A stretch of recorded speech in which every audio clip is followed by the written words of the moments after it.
Hey, Bills Mafia. We know there's only one topic every day. All Bills, all the time. And now Matt Beauvais and Sal Capaccio are going really deep, talking Bills all year long, because it's always game day in Buffalo.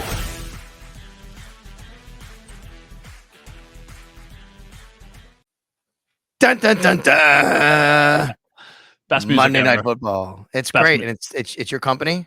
It's your station, ABC. Best music of Yeah. all. I'm biased. I know, but I think it's better than the other ones. Sunday Night Football's good. Like Fox is good. CBS is good. But something about the dun dun dun dun. Oh yeah. Just hits different. Now I will say, feels like Sunday Night Football has probably become the most premier slot for an NFL game, more so than Monday Night Football. But still, something about Monday Night Football, standalone game, only game on that week, except for this week, is really, really cool. I think it's because of the nostalgia that goes along with it, right? Like when you hear that, it's been on for so long, it brings you back to a certain time of your life. Mm-hmm. It certainly does for me. Hearing that brings me back to the mid 80s, actually, and watching Monday Night Football in a time when, believe it or not, Matt, games started at 9 p.m. on Monday Night Football. Oh, very late. Oh, and I was a preteen into my teenage years. And what I remember about those times were, this is mid 80s. And I would say to my dad, who'd say, you got to go to bed by halftime. My dad would let me stay up to watch halftime. It's like, what, 10:30 by then, right? Yeah. And I'd be like, okay. And what they did was they would have Howard Cosell would do halftime highlights. Mm-hmm. Now it's the same way Chris Berman does it, right? The fastest 3 minutes. Yeah. And I would always say to my dad, can I please just watch halftime highlights? Please just watch halftime highlights. So that's what I would stay up for. But my memories of Monday Night Football were Frank Gifford and Don Meredith and Howard Cosell. And then, of course, who's the guy that came in after that? Now I get Dan Deerdorf and then Al Michaels. That was my childhood for Monday Night Football. How about you? Mine would be Mike Tirico, Ron Jaworski. Wow. I think Gruden for a little while. When I think of the Bills, specifically on Monday Night Football, the first game that I think of is the Cowboys game in, I think, 2007 that they lost. That crazy game when Romo had all of the interceptions, and it was, for the Bills, a somewhat meaningless game that still felt incredibly deflating at that point and where they were with the drought and all of the other things that were going on in that game, T.O. and Buffalo and just like all this stuff. So to me, that's the game that I think of. And I think those are the guys that are in the booth for that night. And then obviously it has evolved. I mean, it wasn't that long ago, Sal, that like this team was not playing in prime time. And now they are going through a stretch where they were in prime time last week against the Dolphins, prime time this week, prime time next week against the Ravens, 1 week off of prime time, just a lowly 1:00 game against the Houston Texans on the road, and then back in prime time again, once again on Monday Night Football against the Jets. So they are starting with a lot of national television love. And they've been good in prime time, and they'll need to again to get to 3-0. It's always game day in Buffalo. Sal Capaccio, Matt Beauvais, thanks for joining us here, whether it's on the audio side. We invite you to download, subscribe, throw us some nice reviews and ratings and likes and all that. And, of course, on the video side, Matt, we're almost there. We got to 9,000 subscribers on the YouTube channel, Sal Sports YouTube. We're looking for 10,000 subscribers over the next couple of weeks, so thank you all very much who came aboard. All right, the Bills and the Jags, they get after it on Monday night. What do you think about, as an ABC employee, what do you think about this whole dual Monday night thing? Can I tell you something that stinks? This is, I don't know if people are listening to this. You probably don't know this. Did you know the game is not on Channel 7 this week? Did you know that? Locally. No, I did not know that. If you were listening to this in Buffalo, the Monday Night Football game, the Bills and Jags, will not be on ABC. I figured it was on ESPN, but I also thought it would be on ABC. No, it's on a different station. Admittedly, I don't know what station it is. We are airing the Bengals Commanders game in Buffalo, and we are not allowed locally to override that and put the Bills game on. We're just not. It's an ABC rule. It's the 8:15 game. It is the more substantial matchup, I guess, in the eyes of ABC. Maybe that's why Buck and Troy Aikman are doing that game and not doing the Bills game. But that is the, quote, premier Monday Night Football game. So ABC will not let us bypass the rules and show the Bills game. So the Bills game will be on a different station. I don't know what station it'll be on, but locally, it will not be on ABC. We will be airing the Commanders and the Bengals. That game goes at 8:15 p.m. I think the better game of the two is the early one. It's the Bills game, the Bills against the Jags. I think that's, if you're just a random NFL fan, a football fan outside any of these four markets, I think that's the more attractive matchup. You have the Jags at 0-2, backs against the wall. Bills at 2-0. They've looked really good. You have Trevor Lawrence against Josh Allen. I would also say a appealing matchup. Jaden Daniels, watching him on national television against Joe Burrow and the Bengals, no doubt about it. But I'm a little biased here. I think that this matchup is the better of the two. And you have a Jags team coming into Buffalo 0-2. Yes, I know it's a Jaguar, so it actually is, an animal, like a caged animal, but I don't mean to make that pun because of that. But I do feel like this is a team whose backs are against the wall and they will scratch and claw and do whatever. I watched Doug Peterson's post-game press conference after they lost to the Browns and Trevor Lawrence's. And I have to tell you, if you haven't seen this, Matt, go watch Doug Peterson. He was so deflated and dejected. And I'm like, holy cow. And Trevor Lawrence was mad. And I actually give him credit. He sounded like a leader. He was calling out what he needed to call out. And I think they will have a very attentive practice session all week. They'll be good at practice. They'll be paying attention to detail. They'll have a sense of urgency. I think the Bills are in for a fight here from a team that cannot afford to go 0-3. Yeah, for sure. And they've got a good quarterback. Regardless of what you think about the Jags as an entire team, I think most people think that Trevor Lawrence is at least a good quarterback. Where you rank him amongst all of the other great quarterbacks in the NFL is probably a very individual-based thing. I think they got a chance because of Trevor Lawrence. I think Travis Etienne. And also the defense has been fairly scrappy. They've been pretty good. Now, they have gone against offenses that are not that great. They weren't awesome week 1 against the Colts. Week 2, or excuse me, not against the Colts. They weren't awesome week 2 when they took on the Browns. Who did they play week 1? Why am I blanking? I'm thinking of the Texans right now against the Colts. Who did the Jags play with? The Dolphins. Oh, yeah. They were great in the first half of that game. In the second half of the game, they just did not play well. Obviously, when we're getting ready for these games, you read a lot about the opponent. You watch what people are saying about the opponent. You try and take in as much as possible. That's what it feels like. It feels like offensively, they cannot get into any sort of rhythm at all. Brian Thomas Jr. has kind of been the lone bright spot on that side of the ball, a guy a lot of us thought could be on the Bills at this time, like 5 or 6 months ago. And it just feels like they've moved the ball at times well, but then they cannot convert when they do ultimately move the ball well. So to me, it just feels like a team that's a little bit dangerous because of the situation and also because I just don't think they're a bad team. I think they're a totally fine team, and that's what makes it scary considering they're 0-2.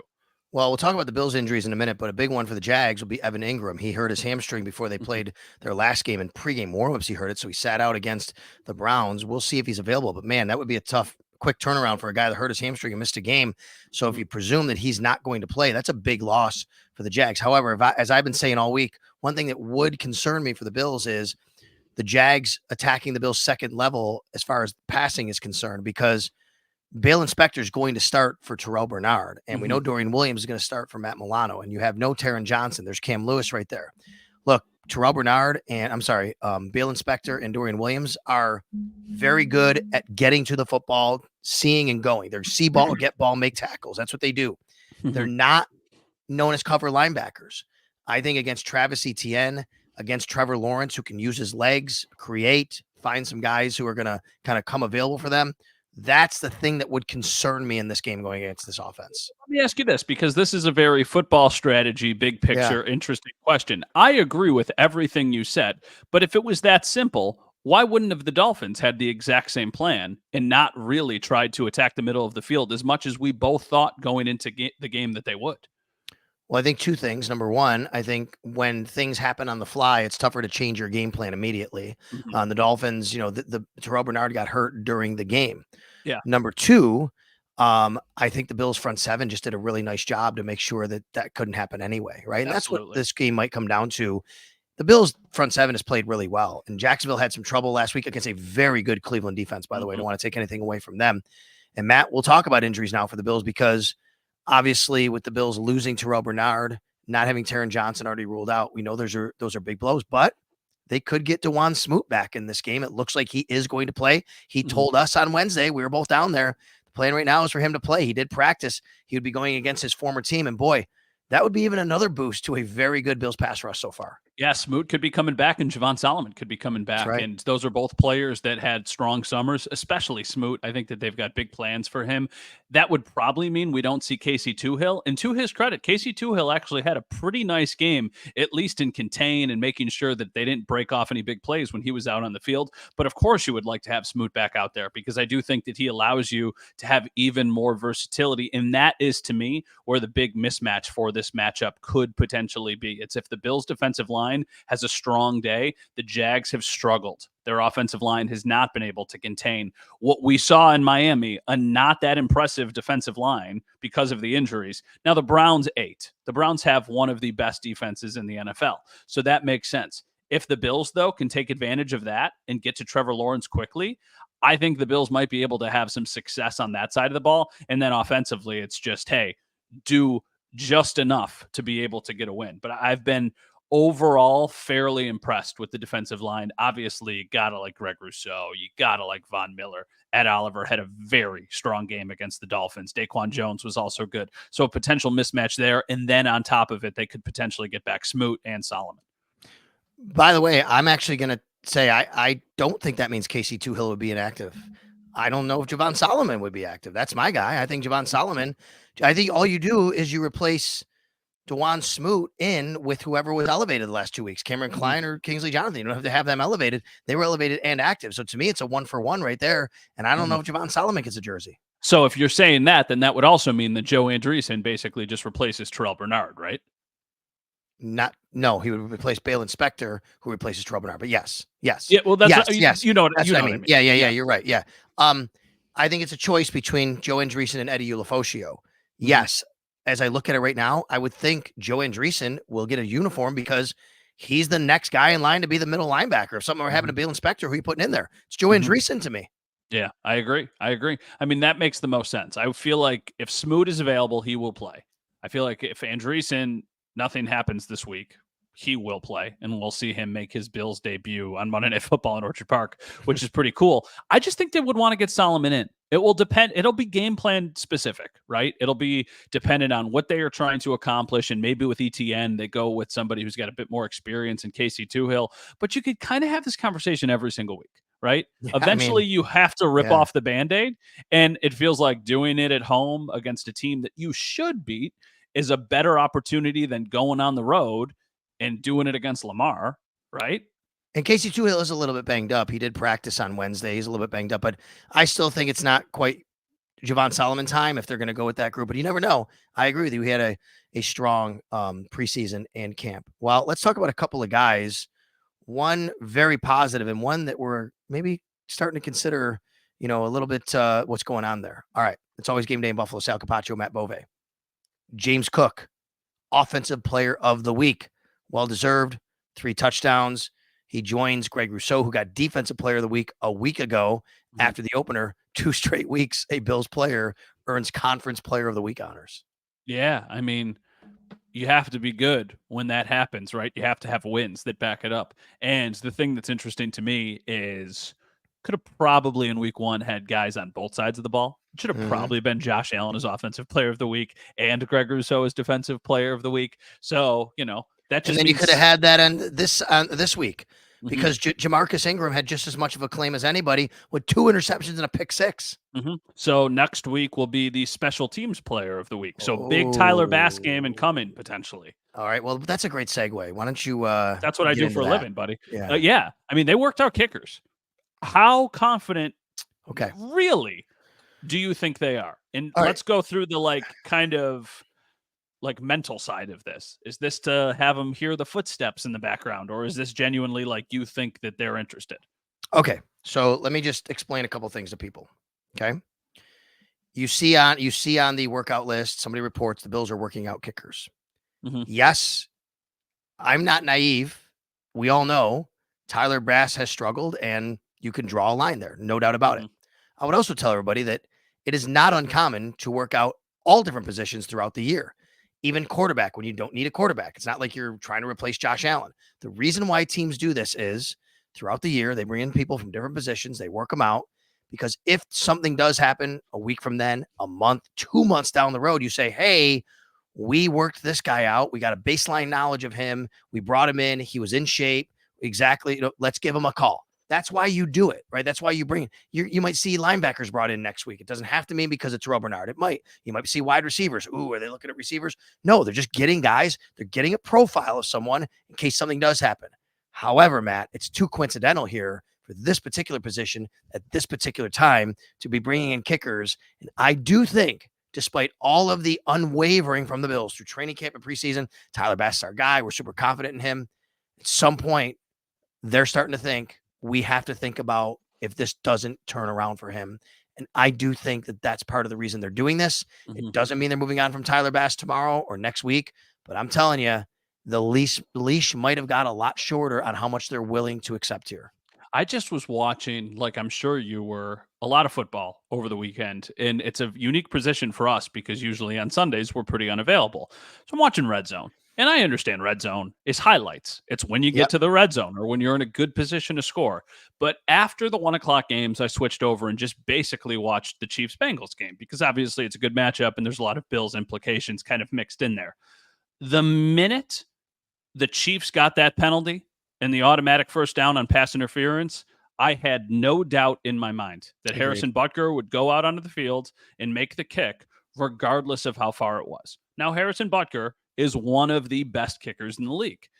But still, when's the last time you felt really confident about a Tyler Bass field goal where you didn't have to wince a little bit? For me, it goes back to like the middle of last season. I mean, we're getting close to a year now, right? Like there's been some bad games mixed in. And I am at the point where it's not a concern until it is. And you don't have, I think, the luxury and the wiggle room in a 17-game season to potentially have a kicker cost you a game or potentially make a game a lot harder to win.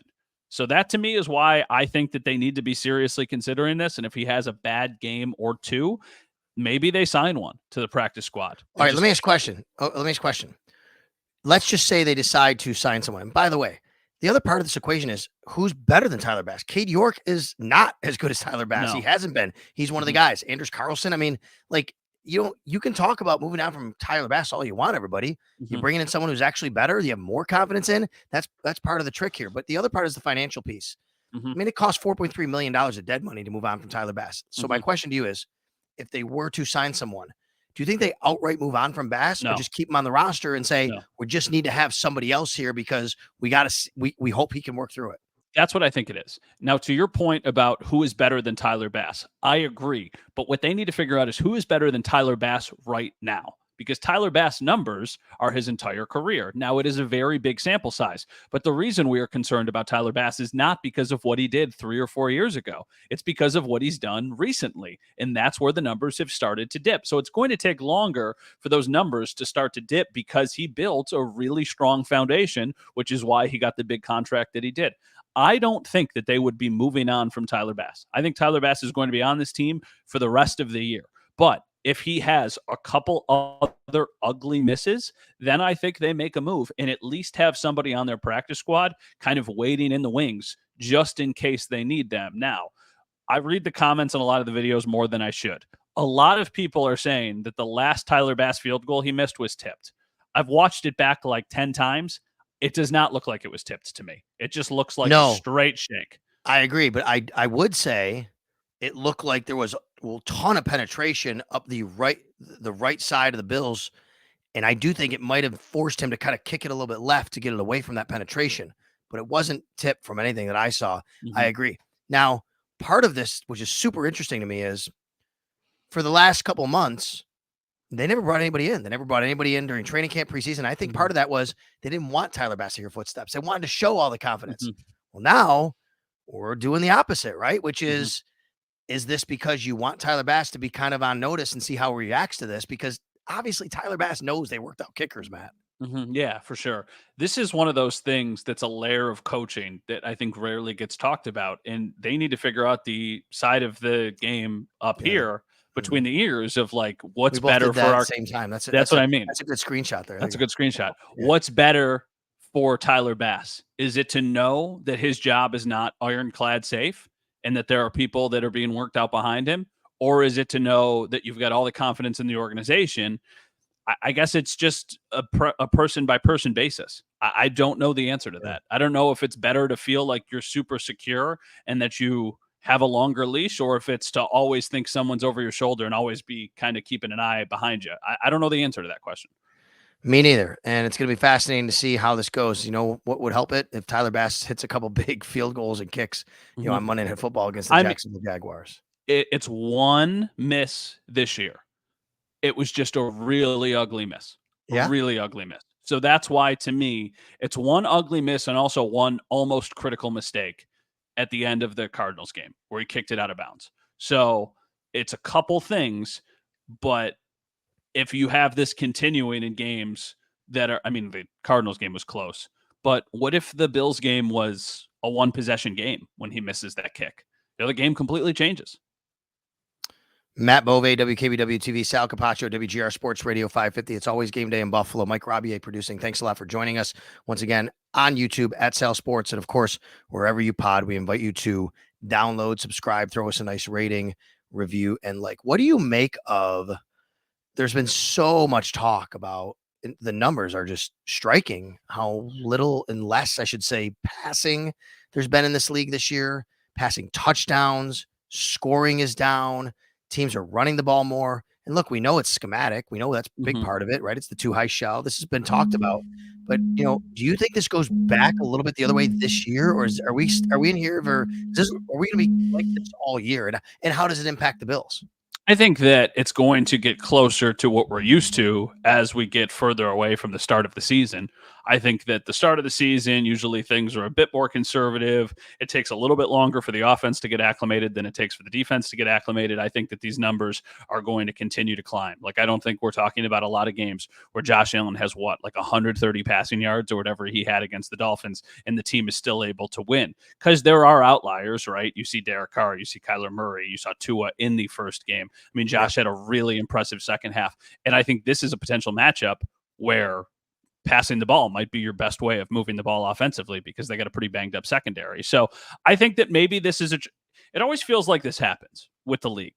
At one point, teams are all about the tight ends. And then at the other point, they're all about the receivers and the speed and all this stuff. It's cyclical. That's what it is. It's cyclical. And I feel like maybe right now, after years of running back being not as important, maybe it's starting to get like a little bit more important, but still, I don't think it is the most important. I think running the ball effectively is more important than having a great running back. And I don't think that automatically goes hand in hand. No, I agree with you. And I don't think teams are really, gone are the days of these bell cow backs, 30 plus carries. And we did see a couple of weeks ago, Jones have that and Derrick Henry's had that. But most teams are going to this, more just, hey, you want to put light in the box? You want to go dime defense? We're going to run at you. Yeah. You want to go too high shell? We're going to throw it underneath. One thing that I do think we should have, and I brought this up back in March and April that this was happening. We had a clue here. You know where we had a clue, believe it or not, Matt, was when teams started to not pay safeties and get rid of them. Safeties were the one position. That was the one position this year where guys just lots of dead money around the league. No one wanted to pay safeties. You know why? I think teams said, we're not paying one guy $25 million to stand in the middle of the field and be a freak and go get the ball. We're going to pay two guys who just know what they need to do, put them half the field each, keep everything in front of you, and therefore we don't have to pay all these extraordinary salaries to safeties. To me, that was a big clue about not just the schematics, but how teams want to build their rosters going forward. It felt like that's what the Bills did with getting rid of Jordan Poyer maybe a year earlier than people thought. Micah Hyde's situation is obviously different, but it's like, okay, we like DeBar and how he knows the system, and Taylor Rapp is somebody who we think we can, see some growth from. Look how long Justin Simmons was out on the market. Look how long some of these other safeties were available. It just feels like it's a new wave, and that's going to be the position that somehow is, I don't want to say forgotten, but pushed to the back burner a little bit for the next couple seasons, and then it'll be a high priority position again. No doubt about it. All right, let's talk about Josh Allen, and then we'll take some questions. Have you seen the banner? Yeah. So Channel 7 is right downtown behind City Hall. So I saw it for the first time pulling into work, not looking for it. I knew it was there, but I pulled into work, and as I was going into the gate, I saw his eyes basically in the top of the banner. And I was like, ooh, that's creepy. But yeah, you can see it right from work. And then I walked by it on my way to go pick something up to eat on Tuesday or Wednesday or something. It is, if you haven't seen it in person, it is massive. So I saw it for the first time driving back home from the stadium on Wednesday before we the day that we're doing this, recording this. And I saw it only the top half though, because I'm coming over the skyway. So the bottom half I can't see, but it's so big I could see the top half of it. And you're right. It's right there at the Statler building. And I saw it there. And, Josh Allen talked about, being a young kid and wow, this is kind of surreal for him to see it like that. Super cool to see. I remember being in Cleveland and seeing the one with LeBron. I think it was the Nike one, right? Yeah, I think that this is a super cool thing for Buffalo. Yeah.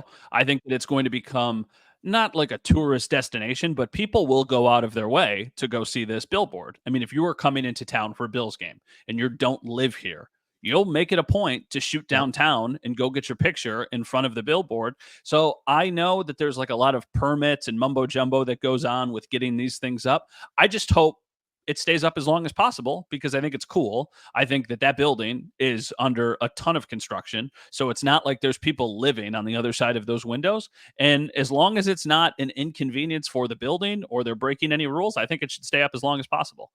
And the other part about Josh Allen is the injury report. He is obviously a full participant. He played last week with the glove, but he still had the glove on Wednesday. I don't know if that means he'll wear it on Monday night, Matt. We'll see. There's still some time left here, but he still had the glove on and he still had the two fingers, his ring finger and his middle finger taped on the left hand.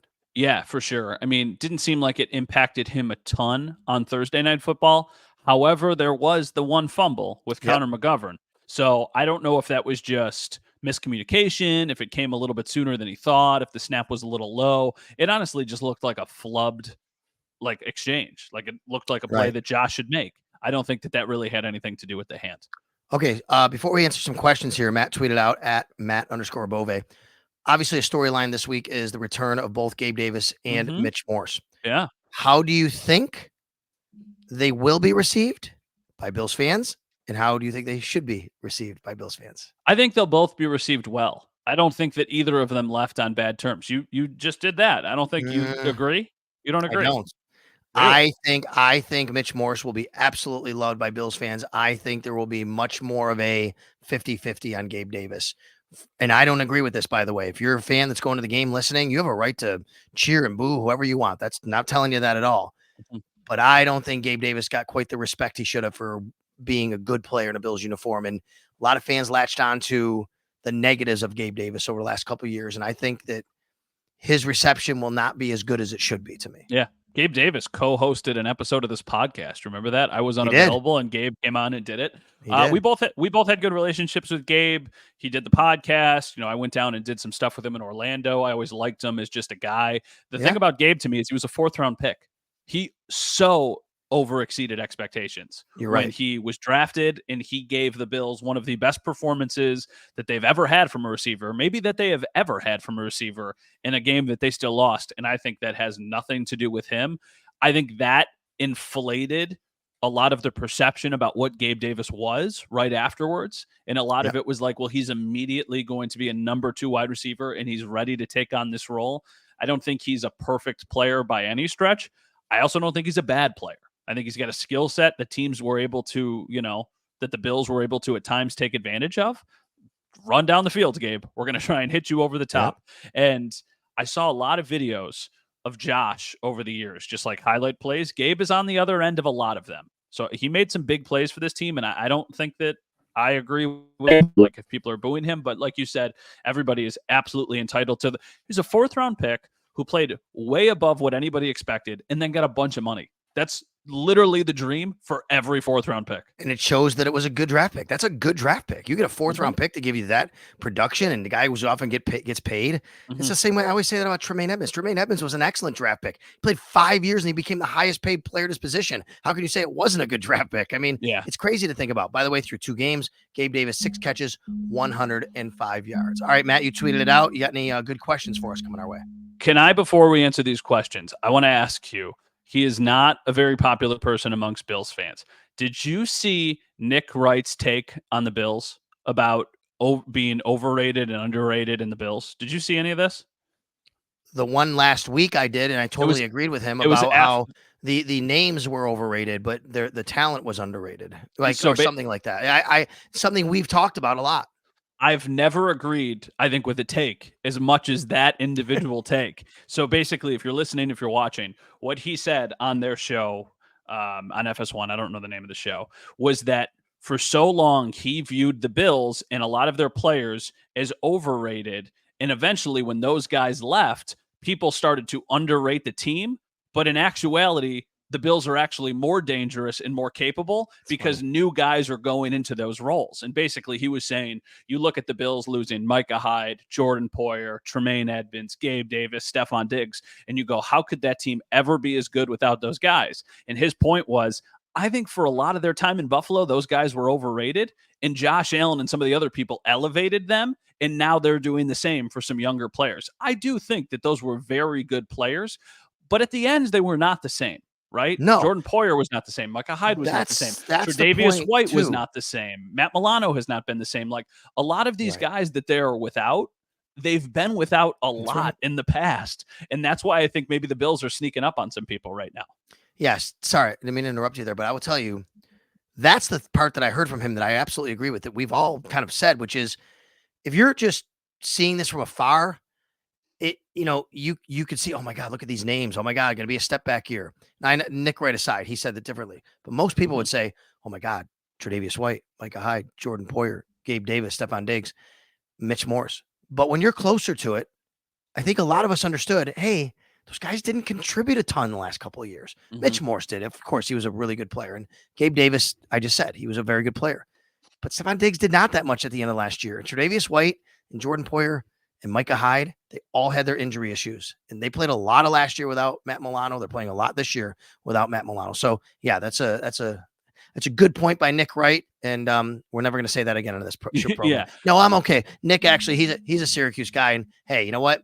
He's good at his job, even if you hate the things that he says. Absolutely. All right, let's start off with this question. This is from Prescott Rossi, who somebody we both used to work with, we both know and know well. It says, with such an emphasis on the run game since Joe Brady became OC, are you guys at all concerned that the wide receivers in particular are not called on enough to make plays? And then he goes on to say the Jags secondary is banged up. Should we expect a bigger night from the wide receivers? I think that's a really good point, and I do think that there is a little bit of validity to that. Okay, I do think we can expect something bigger from wide receivers for that point. Yes. I think this is a secondary that the Bills should be looking to take advantage of. My concern isn't the way he framed it. I do have concern. My concern is more of a wonderment. I want to know what happens when a team shuts down the Bills' run game because they're intent on doing it. Yeah. Who steps up at wide receiver? That's what I want to know. And I don't know that yet. So I can't say that I'm necessarily worried or concerned. So I want to see it happen first. Yeah. And my concern, I guess, is, or more curiosity of which guy steps up, is largely based on the inconsistency we have seen the first 2 weeks. Now it has worked because they have executed their game plan well enough to get wins. But Curtis Samuel has not been nearly as involved as I thought he would be. Keon Coleman had a strong start. Week 2, didn't do anything. Now, in fairness, Josh completed 11 passes in week 2. So it's not like they were throwing the ball all over the place. Would Keon have had a more impactful day in a different setting? Probably. I think the guy they trust the most at wide receiver is Khalil Shakir. I think no easily doubt. He's the number one guy, even though he's not your prototypical number one receiver. And then I think after that, it's Kincaid and Dawson Knox. I think from pass catchers, those are the 3 guys that Josh trusts the most right now. I also think I also think Mac Hollins is sneakily in there. I think that they've got a lot of faith in Mac Hollins to just kind of be like the 4th guy, regardless of the situation, regardless of the moment. Yep. Okay. If there is a receiver this week, who at the end of the day, we're like, wow, he had a big game. Who is it? Well, it's going to probably be somebody who's more of a boundary player just because of the injuries that the Jags have. It might be Keon, because Keon also has a stronger chance of doing this because he's on the field more than a lot of the other guys. Like, I think Keon still led the Bills wide receivers in snaps against the Dolphins, even though he did not have a catch. So I think because of the role that he plays in this offense, he could be the guy that has, a big time week. But I still think those other guys we mentioned, Kincaid, Shakir, will still probably be the higher volume guys. But I think Keon could have, maybe a couple splash plays mixed in. The guy I'll go with is Curtis Samuel. I think the toe injury has impacted him. I think that's why he hasn't seen the field. He's now had another 12 days. They like to do different things with him. Mm-hmm. Excuse me. They like to do different things with him. And I think that we could see that happen on Monday night. Okay, this is a good segue because I was just talking about Keon. This question's from Frank. He says, how well does Keon Coleman rate as a run blocker? Now and with a year experience is important to Brady and McDermott. Yeah, it's definitely important to Brady and McDermott. The one thing I will say, though, we were just talking about Mac Hollins. That's kind of become Mac Hollins' thing. It has only been 2 weeks, but in obvious run situations, he is on the field. It's kind of like what the Bills used to do with Gabe Davis, where Gabe Davis used to outsnap Stephon Diggs because he could also run block. Now, Mac Hollins is not as dynamic in the passing game as Gabe was at times. I think Keon is doing fine. I haven't noticed it to be an issue. It is only 2 weeks, though, and they've run the ball well. So, yeah, I do want to see when they rely on him a little more. If they have to throw to him more, he only had one target last week, so I think it's just too small of a sample size, both in games and number of opportunities. All right, this is a question from Eric. We talked a lot about Tyler Bass, but this is in your wheelhouse, so I want to ask it. He says, I'm not an advocate of it by any means, but there are a lot of people who want Tyler Bass cut. Can you explain the money aspect of it and what it would really mean cap-wise? Okay, so if the Bills were to move on from Tyler Bass right now, it would cost them $4.3 million in dead cap. Now, that said, it's not an additional 4.3 on their cap. He is costing them right now. He's $5.3 million basically. I'm sorry, $4.4 million. 4.3 or something. Yeah. 4.4 is his cap number now. If you move on from him, it's not like you get rid of that salary. You really just shed $100,000 of that in cap space. That's all you would acquire. So if you released him, you still count $4.3 million for him to not be on your team. That's the issue. So do you want to do? Look, they can do it. Then you have to bring somebody in, but it's not like you're saving that money to give to somebody else. All you're doing is saving $100,000 you can spend on somebody else. Yeah, well, they're paying Stephon Diggs $30 million to not be here. So what the heck is $4.3 million? All right, this one is early on. What has surprised you gentlemen the most this season? Thank you for calling us gentlemen. Surprised me the most. I guess Bills specific is what we're talking about here. That you know what? I think what surprised me the most is the safeties have done a really good job, and we're not talking about them after 2 games at all.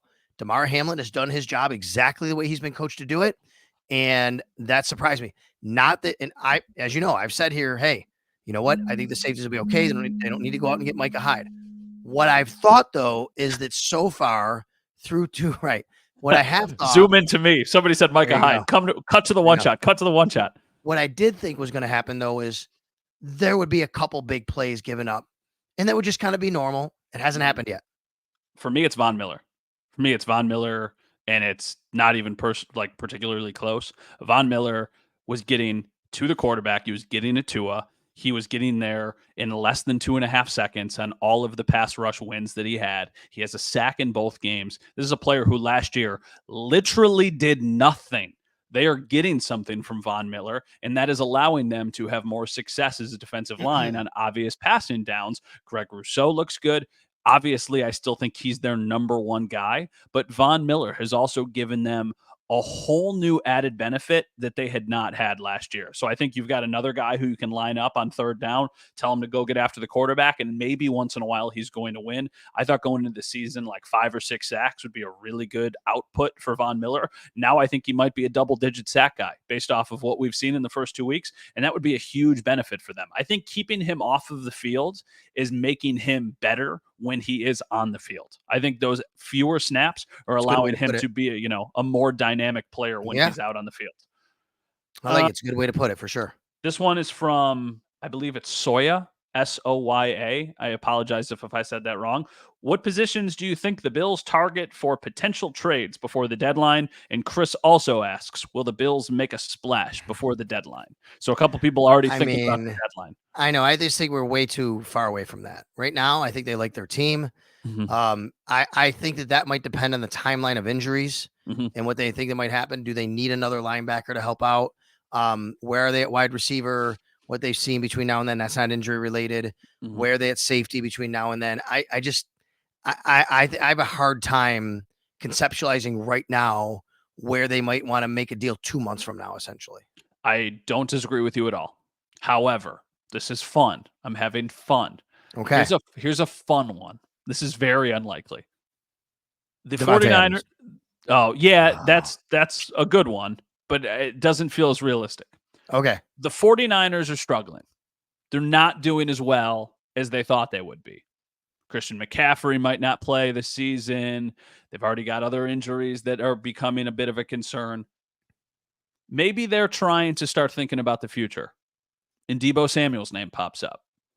Oh boy, would that be fun, having Deebo Samuel on this team. It's never going to happen, but we're talking about what would be a really fun addition.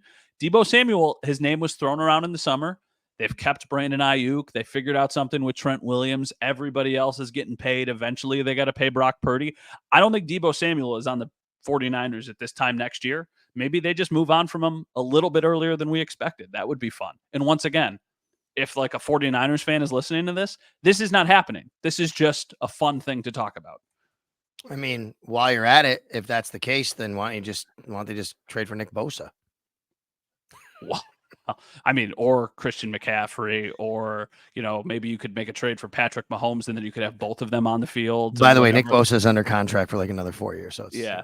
All right. 2 more questions that I think are fun. This one's from Mark. Pilsner, lager, IPA, or other? If you're drinking a beer, which one are you going with? None of the above. Are you going to say wine? I don't really drink beer. I'm more of a seltzer guy. I like wines. I've never acquired a taste for beer. I like ciders. I like seltzers. I like red wine, but my answer is none of the above. I'm not anti-beer. I just never have really enjoyed the taste of it. Yeah. So like if we were going to the Pittsford pub and it's, time for a drink, you're getting a glass of wine, right? What is that wine you drink? Malbec or something? That's Malbec, yes, is the red wine I like. If they don't have that, I'll have Cabernet. Okay. Malbec is my go-to red wine. But generally, I'm like, honestly, hey, get me a High Noon, a Truly's, a Lake Hour. Get me something. Yeah. Give me a cider. Mike put in the chat thrills for the pills. I agree. I would take a Pilsner of those ones. Don't lie. You're a Jenny Cream Ale guy. I don't like a lot of beer, but give me like a nice, smooth, light beer that is like something you can have out by the lake. That's kind of my speed. All right. Okay. This is the last question we'll end on. I love this question. We've got a couple of them, so I'm kind of merging them into one. What are your thoughts about the biggest Woj bomb of all time that happens this morning, Wednesday morning? So Adrian Wojnarowski, in case people don't know, which you should by now, he tweeted out that he's leaving journalism. He's retiring essentially. And then within like a half hour, it came out that he's leaving ESPN and his job to go become the general manager of the St. Bonaventure Men's University basketball program, where he'll focus on NIL and recruiting. And I think it's amazing and awesome that he wants to do this. And anybody who keeps telling me, I can't believe it, why would he go live in Olean? Dude, he doesn't have to live in Olean. He can do the job remotely and go to Olean once in a while. If he's recruiting, he's going around the country anyway. He doesn't have to live there full time. And then anybody about the money, oh my God, they must what are they paying him? Who cares? He's made probably tens of millions of dollars in his life. He's to the point where he can it's like Matt, if you and I made tens of millions of dollars and said, you know what, we're done with this. Let's just go, work at a greeter at the local Walmart or whatever. We can do that and just live happily with our family. I mean, I get it. I love it. I mean, I think it's amazing, but hey, that's what he wants to do. It's cool. Yeah. I want my retirement job to be like a starter at a golf course. I want to be like sitting in a cart and just take the receipt and put the highlighter on it. How big is this for Bonaventure? What could he really do for them? I feel like this is a pretty big deal. So listen, I know, we work in this business. We get to know a lot of people. I've gotten to know the Bonaventure people a lot over the last few years. I am the MC for the local Coaches versus Cancer golf event down there every year. I was just down there last month, 2 years ago. Woj was there. I got to know Woj very well, actually, while he was there. It was super cool. What he means to that particular university, what his name at that particular university means is huge. They are a very tight-knit community at St. Bonaventure. They love their basketball. Mark Schmidt is a very, very good coach. He's a very smart man. I think this is absolutely huge. In fact, when it happened, I texted Mark Schmidt and said, that's the biggest portal news of this basketball season. Yeah.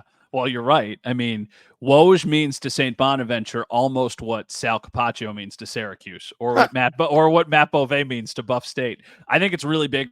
I think that name recognition will allow them to really pull in some recruits and guys out of the transfer portal. And it probably brought St. Bonaventure up to an entirely new level of even what they were when the day started this morning. You just search St. Bonaventure on social media right now, the amount of people talking about it. Schefter saying, I'm a Michigan fan, but now I'm a St. Bonaventure fan. Like, Darling, like all of these big ones, Jeff Passan, Thamel, like all these guys are talking about all of that stuff. I saw a great tweet, in the byline for the Woj leaving ESPN was Thamel, Schefter, and Passan. And it was like, this is like having a 21 gun salute for a byline, basically, for the way that Woj was sent off. By the way, of, that group altogether was in Pittsburgh for the Bruce Springsteen concert. Yes, yeah, they were all there at the same time.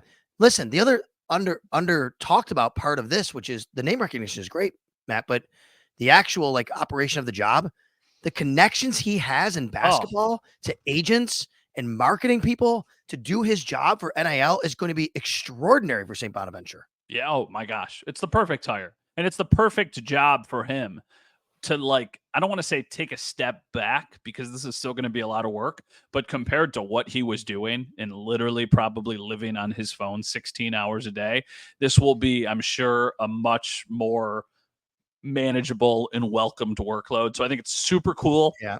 For St. Bonaventure. I also just think that there's a really cool impact this has on all of Western New York sports. St. Bonaventure are one of the big four. And if they get really good, people in Western New York will root them on and they will care. And I mean, we're both in the field of journalism. We know a lot of Bonnies that have been in this field. No doubt. Let me ask you this. This is a serious question. I think we could pull it off. I think we could get Woj on the pod. I do. I think we could get Woj on the pod. I have his number. I think we could get him on the pod. I think we should try that. I mean, once he, I know. I know. I did the, not today. I'm sorry. Big time you there by doing that. I have his number. I do. I don't. I did not text him today, though. I will tell you, I did not text him today because I figure his phone is blowing up. You know what I mean?